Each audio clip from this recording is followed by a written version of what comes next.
Cette émission est une présentation de Desjardins.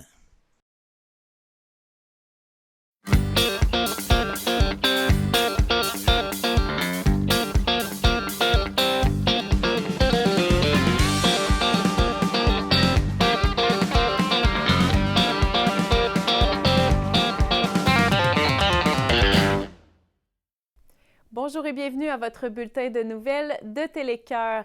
Cette semaine, on célèbre l'hiver avec notre reportrice Lynn Richard qui s'est rendue à Précieux-Sang lors d'une fin de semaine spéciale.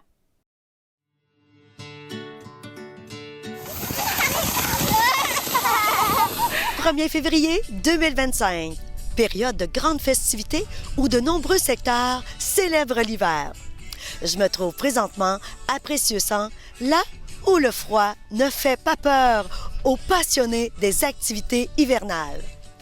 Alors voilà, première édition, et j'ai Sarah Lebel de la Maison des Familles pour nous en parler. Écoute Sarah, là, aujourd'hui c'est une journée spéciale. Dis-moi, qu'est-ce que vous avez dans la programmation? On est à notre fête d'hiver, dans le fond, de la famille, dans le secteur Précieux-Sang. Au programme, dans le fond, aujourd'hui, on a la glissade, on a le patinage, on a aussi des courses sur ski, un jeu de poche extérieur avec de la peinture extérieure, puis on a des collations à l'intérieur pour se réchauffer. Sarah, pourquoi vous avez choisi, en fait, le secteur Précieux-Sang?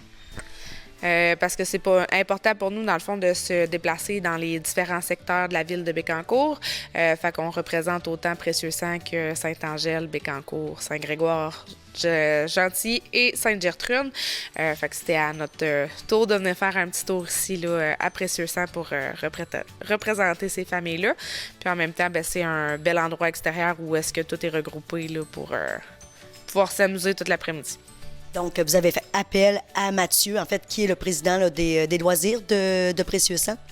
Oui, exactement. C'est important pour nous aussi de collaborer là, avec les différents là, secteurs, dans le fond, de Bécancour. Fait qu'on a fait appel là, aux loisirs de Précieux-Sang, qui sont bénévolement aussi avec nous aujourd'hui dans l'activité. Il y a beaucoup d'activités d'enclencher là, depuis l'été dernier. Qu'est-ce qui s'en vient là, dans les prochains mois? Dans le fond, pour retrouver notre programmation, vous pouvez aller sur le Facebook de la Maison des Familles de Bécancour. Mais en gros, dans le fond, en février, on a encore un atelier d'éveil à la lecture. On a des ateliers de cuisine. On a des ateliers aussi le mercredi maintenant, des moments de jasette. D'autres programmations, dans le fond, qui sont à veille de sortir là, pour mars, avril, mai et juin. Puis vous ciblez vraiment toutes les tranches d'âge? On essaie le plus possible. Super, je vous souhaite vraiment une très belle journée. En plus, elle est ensoleillée, même si on a pris quelques minutes pour venir se réchauffer là, dans la salle de la FADOC de Précieux-Sang. Mais écoute, ton mot de la fin, là, Sarah. Venez passer une belle journée avec nous à l'extérieur. Puis, ça serait le fun d'avoir, dans le fond, des bénévoles pour nous aider activement là, dans nos futures activités avec la Maison des Familles de Bécancour. Alors, avis aux volontaires qui ont le goût de s'impliquer dans ce bel organisme vivant parce que vous êtes très, très actifs ici à Bécancour. Que, oui, effectivement, une belle invitation. Merci beaucoup, Sarah. Merci, Lynn.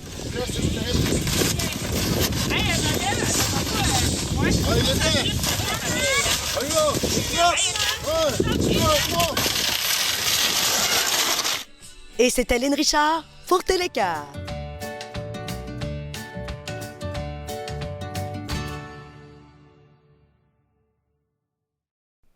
Transportons-nous maintenant à l'été prochain avec Matt Lang qui fera partie des artistes invités au Festival du blé d'Inde de Saint-Célestin. On en parle avec le président de l'événement.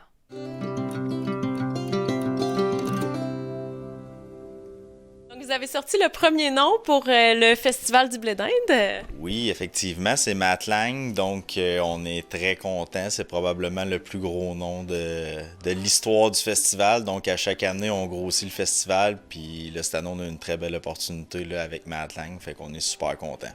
Je suis président depuis environ 10 ans. J'ai pris des petites années de congé, mais le festival, ça a commencé dans les années 80-90 au niveau de l'histoire, là, les dates exactes. vagues, je ne sais pas. Puis ça va être notre 23e édition là, consécutive que le festival a repris. Donc au début, c'était vraiment un petit tournoi de balle avec un petit chansonnier en soirée. Puis là, on est rendu avec une programmation là, comme au mois de mars, on va annoncer nos 9 artistes plus une dizaine d'activités là, durant tout le week-end. Si les gens veulent acheter des billets, on peut se les procurer à quel endroit? Sur le site festivaldubledin.com à la billetterie. Présentement, il y a juste nos passeports de fin de semaine qui sont disponibles. Puis début mars, quand on va sortir notre programmation complète, il va possiblement avoir les billets journaliers qui vont venir dans ces eaux-là, là, mais je peux pas promettre de date. On va regarder ça dans les prochaines semaines. Et ça tourne autour de combien les prix? Là? Je sais qu'il va y avoir des forfaits. Là, aujourd'hui, je sais que la première vague, les passes de fin de semaine sortaient à 35 $. Puis là, après ça, c'est sûr que là, lors des deuxième, troisième vagues, les billets vont monter. Donc, je conseille aux gens d'acheter leurs billets rapidement pour profiter du week-end. C'est un événement important. En plus, ça encourage nos agriculteurs. Ben oui, on prend notre blé d'Inde dans la région. Puis cette année, encore plus, on va essayer d'encourager les producteurs québécois, les entreprises québécoises. Donc, puis notre programmation est 100% d'artistes québécois, là, surtout en musique. Fait qu'on est très fiers de ça.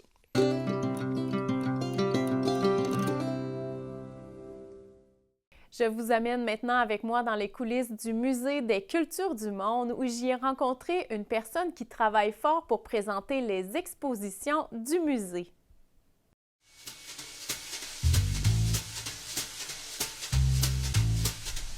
Le Musée des cultures du monde de Nicolet regorge de trésors. Je m'y suis promenée ce matin dans ses corridors et j'y ai découvert un atelier.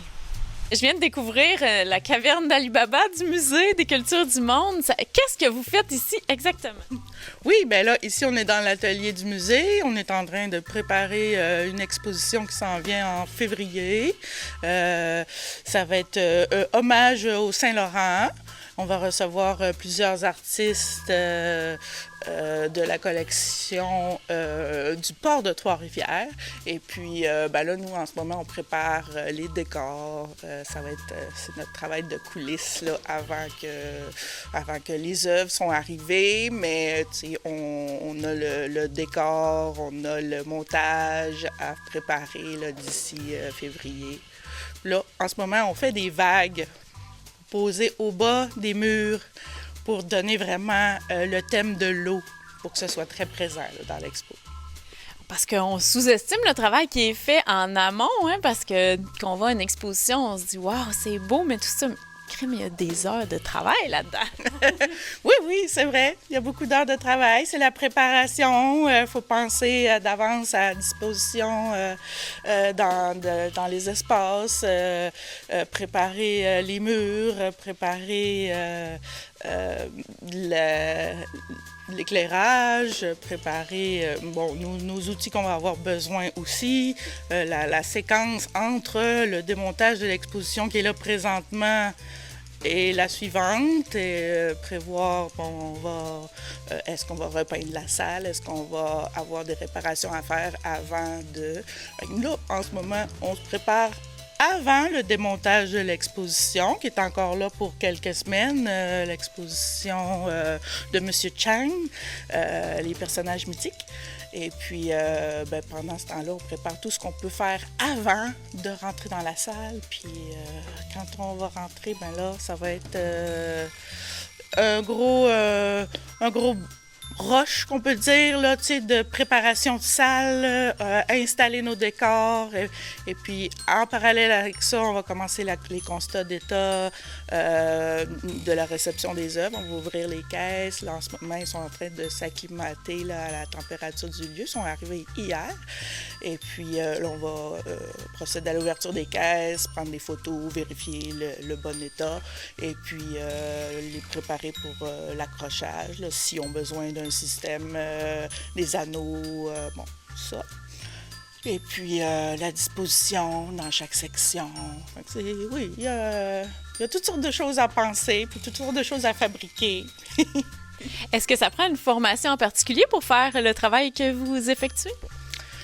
Je dirais que moi, j'ai comme plusieurs plusieurs métiers, disons. Oui, j'ai une formation en technique de muséologie que j'ai fait au Collège Montmorency il y a déjà 15-20 ans. Déjà.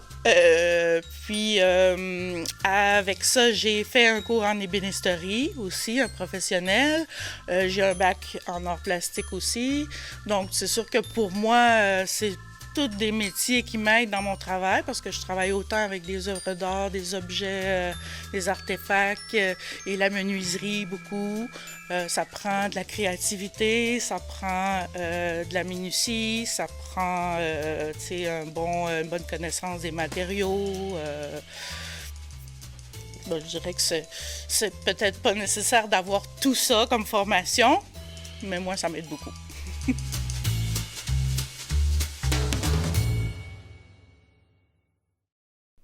France Daigle tisse depuis ses 30 ans.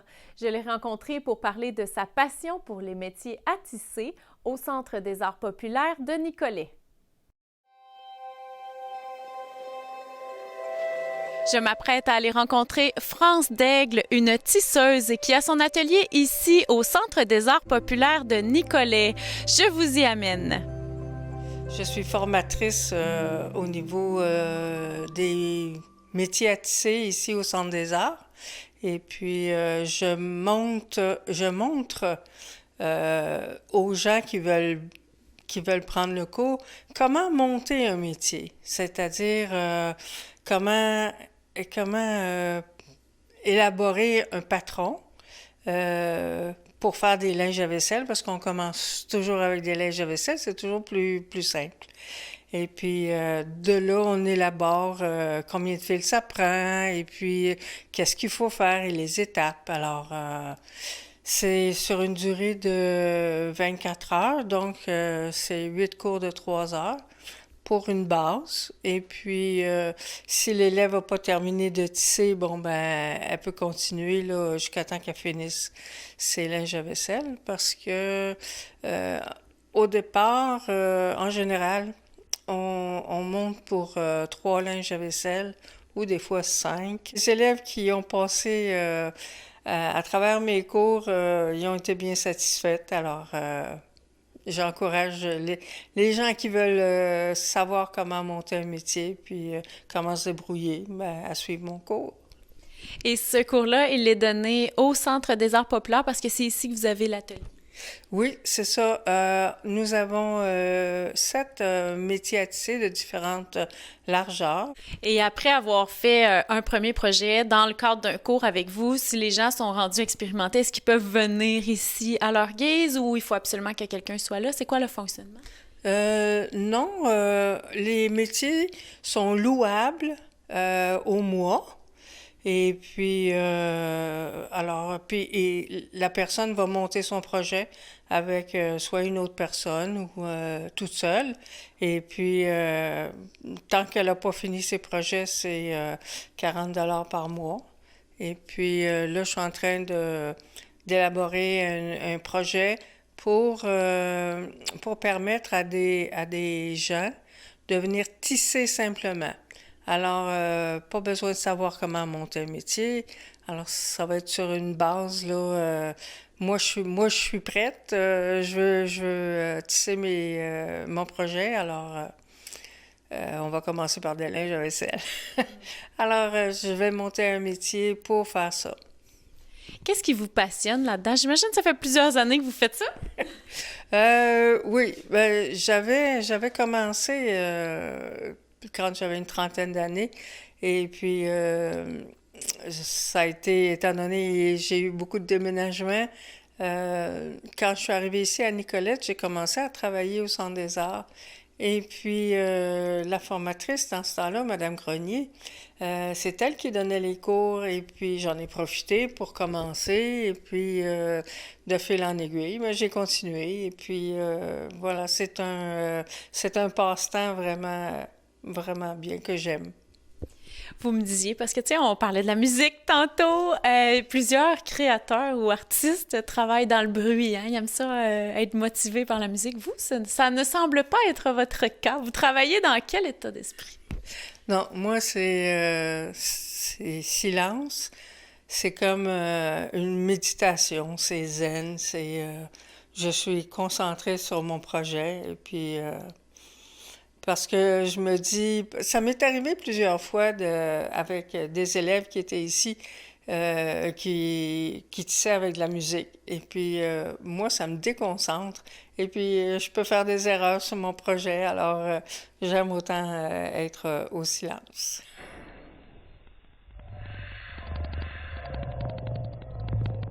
Pour terminer ce bulletin de nouvelles, je vous présente un reportage sur Marthe Taillon, fière récipiendaire d'une médaille du député. Allons voir son histoire.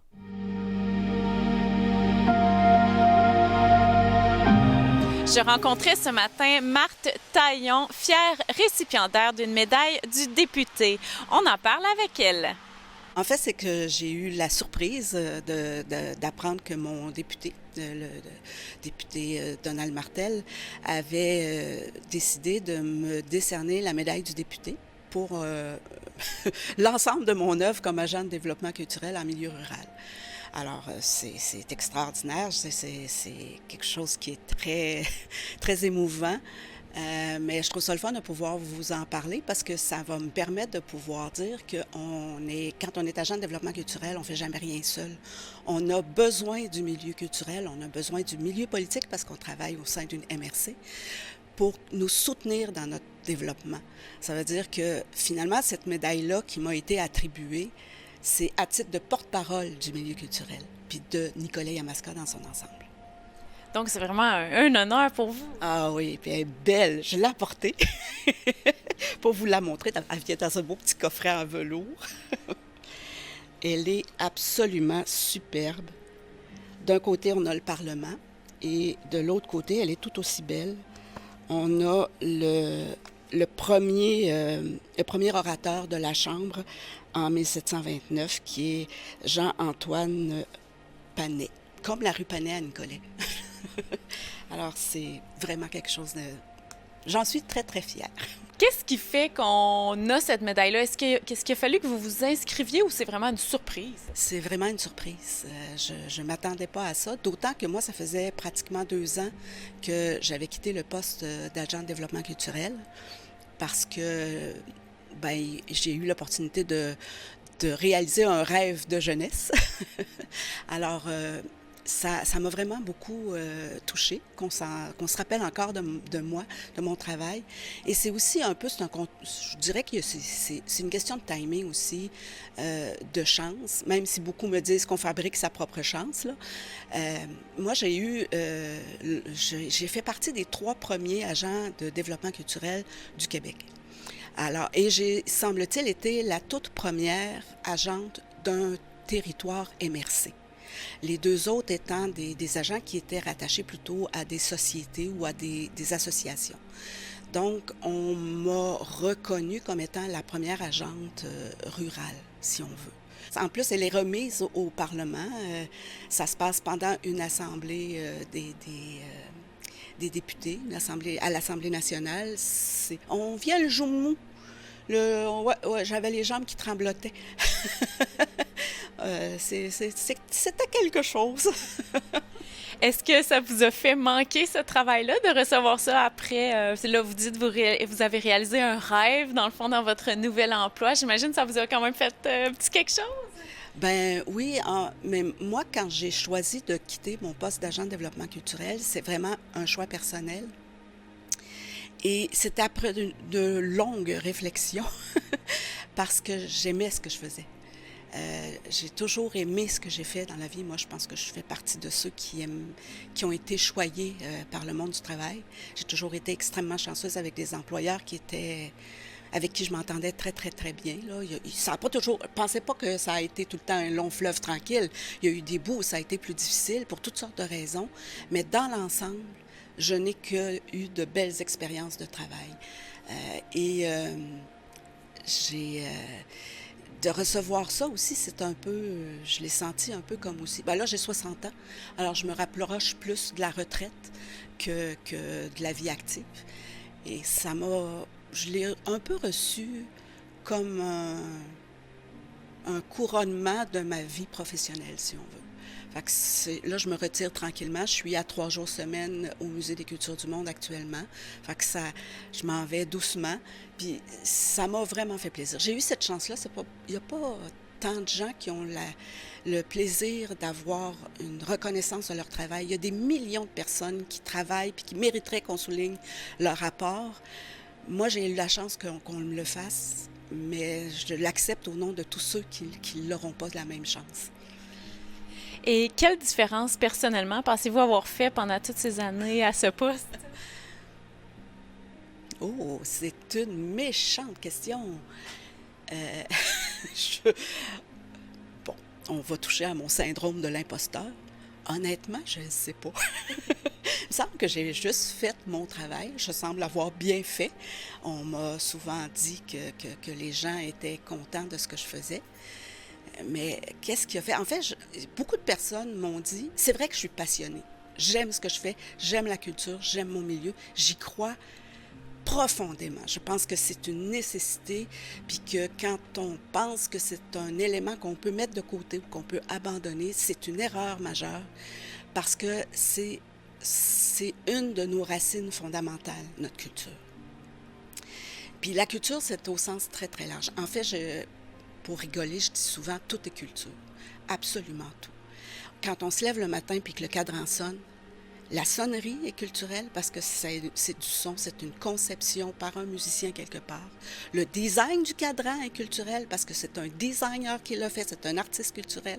L'entrevue qu'on fait, c'est culturel parce que tu es une actrice culturelle, tu travailles dans le milieu de la culture et des communications. Nos vêtements, c'est des designers de mode, c'est culturel. On est continuellement entouré de culture. Et je pense que c'est une des choses qui a fait la différence.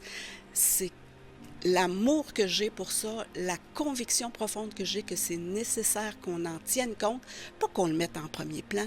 Ça n'a pas d'affaire à passer avant tous les autres secteurs, mais ça doit être développé au même titre que tous les autres. On l'a vécu pendant le confinement, pendant la pandémie. La culture, ça rassure, ça console, ça anime, ça donne de la vie. C'est essentiel. Je pense que c'est ça qui a fait un peu la différence. C'est cet amour-là que j'ai. C'est ma passion, en fait. Et qu'est-ce qu'on pourrait dire à quelqu'un qui commence dans le milieu et qui ne sait pas trop comment agir, comment donner de son énergie? Bien, en fait, le meilleur conseil que je peux dire, moi, j'ai toujours travaillé en équipe. Je me suis toujours appuyée sur les gens qui sont les acteurs ou qui sont... j'ai toujours pris en grande considération ce que le politique donnait comme indication, ce que mon directeur donnait comme indication. Moi, je pense que c'est un peu ça, parce que il va toujours avoir de la culture, quoi qu'on en fasse. Même si la place est toute petite, elle a toujours une place. Puis plus on va utiliser les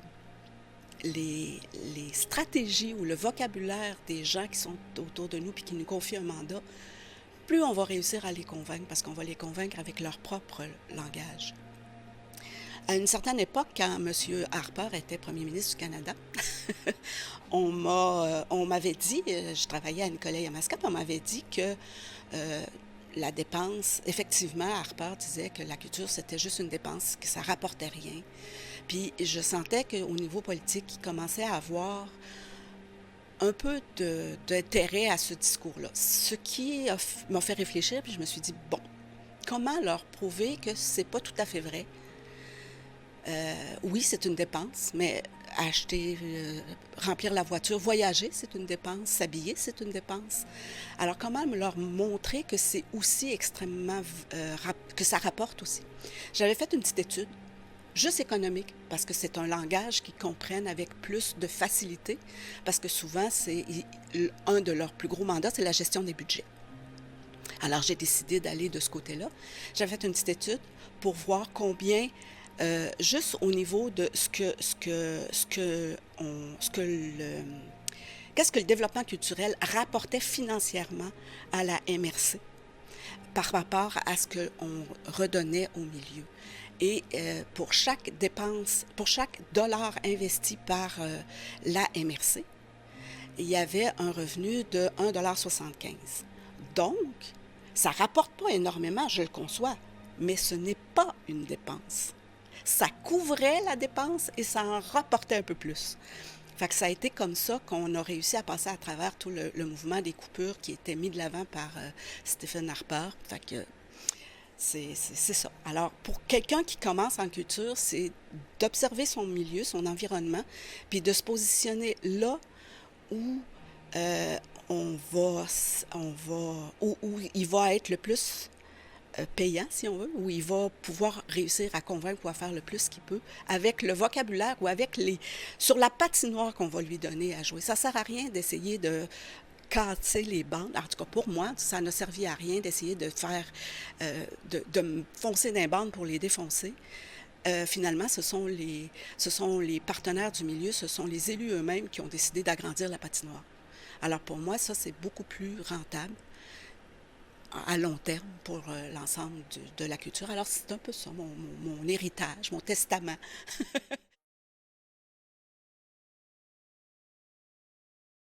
C'est ce qui termine notre bulletin de nouvelles de Télécœur pour cette semaine. En attendant le prochain, je vous invite à aller aimer nos réseaux sociaux, dont notre page Facebook Les Amis de Télécœur, et à aller visionner nos reportages et émissions sur YouTube.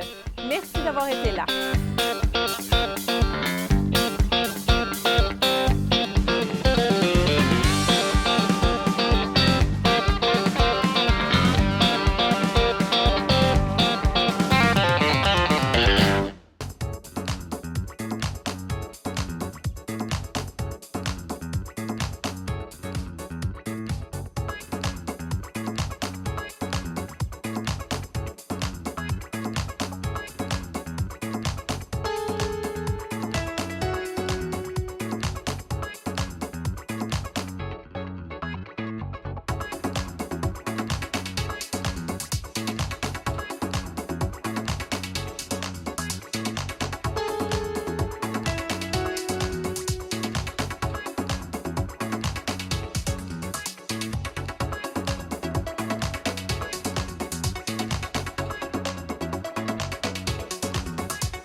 Je me baladais sur l'avenue, le cœur ouvert à l'inconnu. J'avais envie de dire bonjour à n'importe qui. N'importe qui, ce fut toi, je t'ai dit n'importe quoi. Il suffisait de te parler pour t'apprivoiser. Oh, Champs-Élysées, oh, Champs-Élysées. La télévision communautaire autonome parle des enjeux locaux, donne une voix aux citoyens et citoyennes, en plus de faire rayonner les talents d'ici. Accessible à tous, elle appartient à la communauté et donc à vous. J'ose ma télé communautaire, mon média de proximité. Saviez-vous qu'il existe de nombreux crédits d'impôt auxquels vous pourriez avoir droit? Pour savoir lesquels, c'est simple. Consultez le justepourtous.ca. Tous les crédits d'impôt disponibles sont là. Ainsi que vous soyez parent, aîné, ou encore proche aidant, étudiant ou travailleur autonome, vous pourrez facilement identifier les crédits d'impôt qui vous concernent. Assurez-vous d'en bénéficier. Rendez-nous visite au justepourtous.ca.